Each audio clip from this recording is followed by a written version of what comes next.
And anyway, a couple years working with Father Bailey, he died. St. John was able to give him the last rites and the anointings and all that. So, and he grieved. He grieved very deeply. It's accounted that it was like his own father that he was grieving for. Now Ars. Shortly after Father Bailey died, John was summoned to the Archbishop's house and told that he would become the pastor of Ars, France. And his words were, "There isn't much love of God in that parish, and you will put some love into it." It was another little interesting piece of information, but 15 years earlier, the previous pastor of the parish had written a little report to the bishop and said that most of the children in the parish have little to distinguish them from animals, but their baptism. That was his comment about the parish. He was obviously a frustrated pastor. So, in ecclesial circles,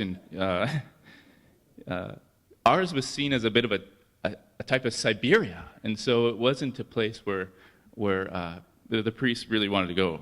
Apparently, at one point, Ars did have some spiritual zeal, but the French Revolution kind of dampened that. People weren't anti-religious per se, but they were just indifferent. They didn't even care if they had a priest or not.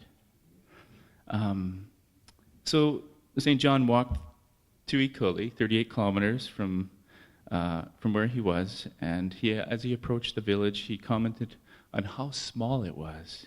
But he also prophesied. He said, "This parish will not be capable of holding the multitudes that will come here." Upon his arrival, the first concern of St. John was to make contact with his flock, and so he would visit house to house and go around and visit the parishioners and win their friendship, talk about the relevancies of their life, the farming, the harvest, and so on and so forth. And he would visit them at supper time just to ensure that he would catch all of the family, not just a portion of them. John quickly saw that there were 4 taverns in a town of 230 people, and that the dancing was leading to sins of all kinds, and that they were the obstacles to spiritual growth and renewal of the village. And this is what he said about the taverns. He said, "The taverns, it's the house of the devil, the market where souls are lost, where family harmony is broken, where fights start and assassinations are committed. The devil does not care much for the owners of the taverns. He despises them and spits them out." And he preached this. And it is because of this style of preaching that people resented him at first and had started petitions to have him removed from the village. And additionally, he committed with more eagerness to eliminate the dancing that was causing great sins in people's lives there. Now about the spirituality. I'm going to talk on the spirituality of St. John Vianney, his prayer, his penance, the aspect of confession, the Eucharist, Our Lady, personal holiness, and the priesthood. I will begin with prayer and personal holiness. The foundation of his life was, and his whole apostolic activity, working 18 to 20 hours a day, mixed with prayer and sacrifices, was his interior life. That was the foundation of it all. His interior life with the Lord, the silence that he created in his soul, and allowing him to move into that. When he arrived in Ars, people certainly didn't know what was about to hit them. The Curé of Ars was a deep man of prayer. He would spend a greater part of the day in prayer when he first arrived. And when he couldn't be found, people knew quickly where to find him. He was in the church praying.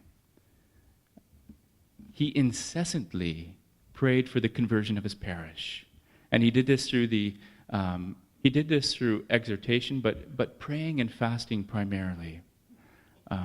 His spiritual life was influenced by the Desert Fathers and by the Sulpicians who taught him in the seminary.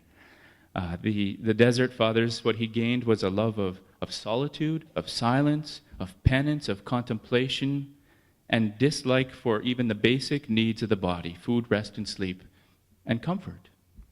And from the Sulpicians in the seminary is where he received his deep love for Jesus, the victim, the sacrifice of the Mass, and love of the Blessed Sacrament outside of Mass.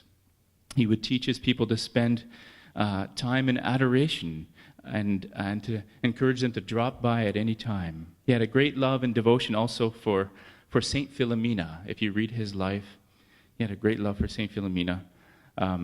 For him, he was the St. Rita and the St. Jude, of impossible cases. And she was a powerful intercessor for him with regards to the conversion of sinners and the return of people to the sacraments, of money problems, of food for the poor. In fact, through her intercession, he attributed many miracles, including the multiplication of food on many occasions and healings of people. A couple quotes on prayer. Prayer is to the soul what rain is to the soil. It will remain barren unless fed by frequent rains. Another is, prayer is the inner bath of love into which the soul plunges itself. And man is a beggar who needs to ask God for everything.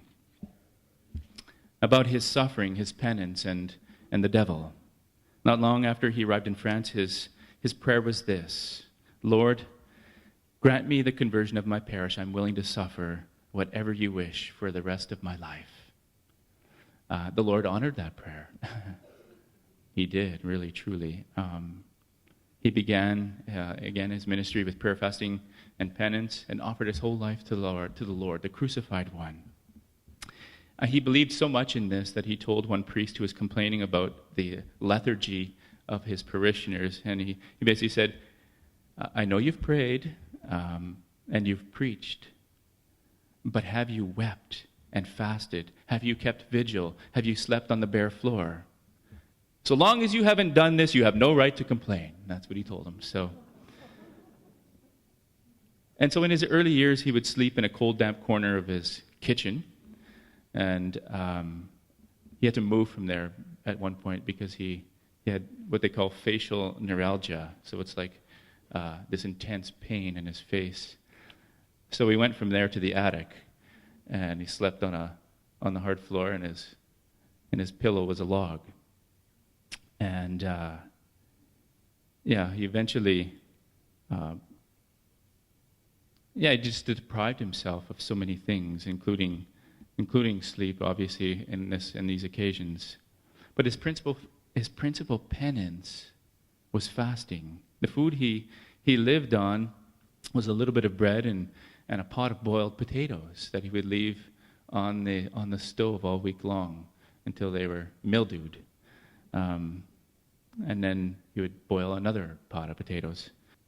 Other random sufferings that he endured was just all of the anonymous letters that were sent to the bishop complaining about him. There were so many at one point that the bishop had to send somebody to investigate whether there was any validity to any of it. Obviously, there was not.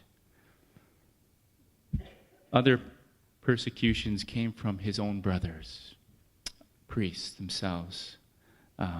They envied the fact that so many people were going to him, flocking to him, making pilgrimages to his parish, to hear his sermons, speaking well of St. John himself. It was perturbing to them. Comments like, we know who he is. He's the uneducated one who Father Bailey pushed through the seminary. He looks poor. He should buy some clothes. Anyway, a group of priests formed a letter of denouncing the Curé of Ars, sending it to the bishop. He got wind of it. He signed it himself.